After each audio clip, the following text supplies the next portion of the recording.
to interview the grandfather of atheism, Mr. Poch Suzara. Poch Suzara. Hey, nice meeting you. Pleasure Nice to be meeting here in your house.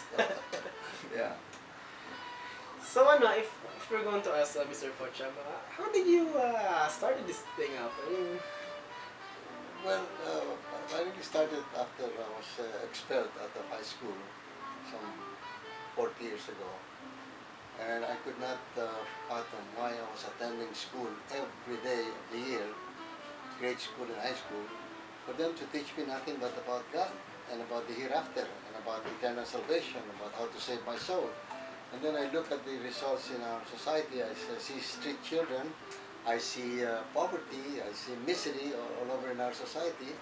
And I said, what's this? This doesn't make sense. And then how many of us, I figured out, love our country? We do not. We love divinity out there, but not our country. So I said, and then luckily for me, I accidentally discovered Bertrand Russell's Why I Am Not a Christian. That got me going. Started reading Bertrand Russell's books, wrote to him, and had some letters from him. And this was at the time during the height of the Vietnam War, where Bertrand Russell set up the Bertrand Russell Peace Foundation, and I set up the Philippine branch here with Professor Namenso of UP, who became eventually the president of UP, and on and on and on. And then I've written letters, more letters to the editors, about 1,000 of them these past 20 years, about how religion is giving us more headache, more damage than anything else. So I'm still at it. I'm still in the fight, as I believe that this fight is worth fighting for. It's an incredible situation. I'll give you an example. One of the greatest tragedies of this country is that we know so little of our own national hero, Jose Rizal.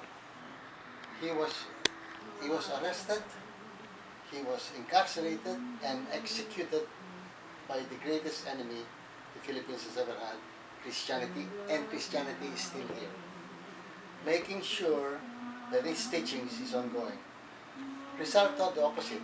That's why they had to get rid of him, because if the Filipinos would follow Rizal's teachings, Rizal's works, Rizal's ideas, the big business of the church here will collapse. So they had to put a stop to him, execute him, and spread lies about him that before he died, he retracted. That he said, no, I'm sorry, I didn't mean to write these books and all that. And really, what these people did was to remove Rizal out of our stage as one of the world's greatest man ever produced in this country. And we don't know him. So much so, to prove it, what I'm saying is that the birth and death anniversary of Jesus Christ is a bigger commemoration, a bigger celebration than the birth and death of Jose Rizal. The birth of Christ is about 4-month celebration. The death of Christ is about 40-day celebration called Lent. The death of Rizal, nobody cares. The birth of Rizal, nobody cares. And that's how stuck we are in poverty, spiritual poverty, moral bankruptcy, and we're not getting anywhere. We're way behind in the race between Asian nations in how to achieve a higher standard of living and thinking. Specifically, how does we all agree that a religion is really detrimental to our society, but could you spare some points on how does religion really affects the society that we're living in? The worst kind of corruption, which is endemic and pandemic in this country, is the corruption of the mind and heart. And what is damaging when you have that kind of mind and that kind of heart by the millions is that in the belief that there is this better world to come. Forget about this world. Forget about your country. Just take care of your soul, because your soul might be in danger of going to hell. But on the other hand, it can be saved if you go to heaven in the kingdom of God. And this is the Filipino psychology. Every day, millions and millions of Filipinos pray, Our Father who art in heaven, hallowed be thy name, thy kingdom come, thy will be done on earth as it is in heaven. Give us this day our daily bread, and lead us not into temptation. This is our prayer every day. Can you imagine how destructive that attitude is? Anyway, we hope that more and more people will wake up, and that again will depend on us, on how we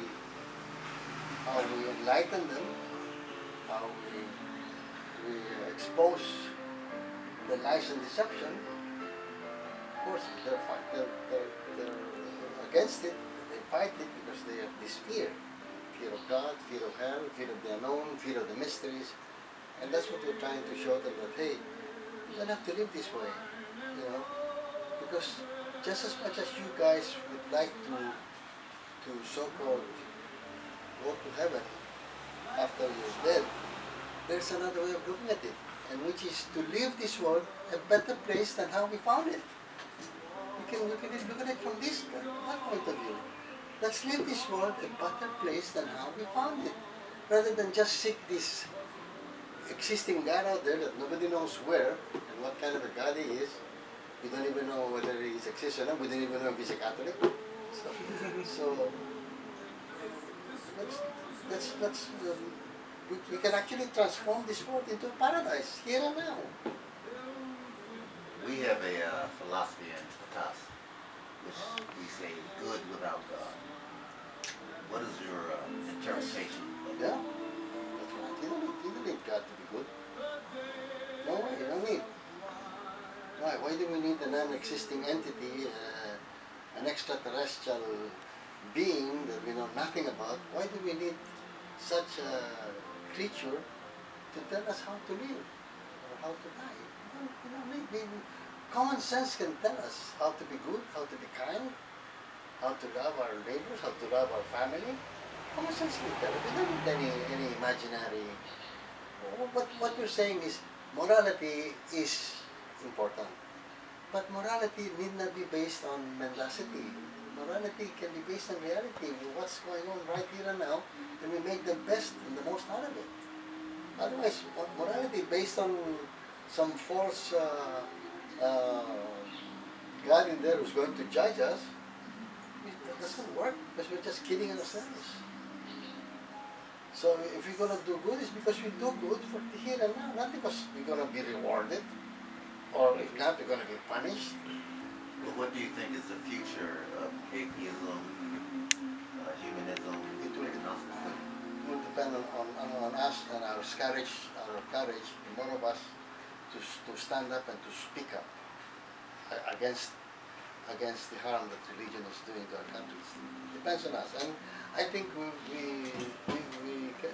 can be winning because with the help of the internet, with the help of guys like Richard Dawkins and all these teachers who just died, there'll be a big help, and there's going to be eventually changes.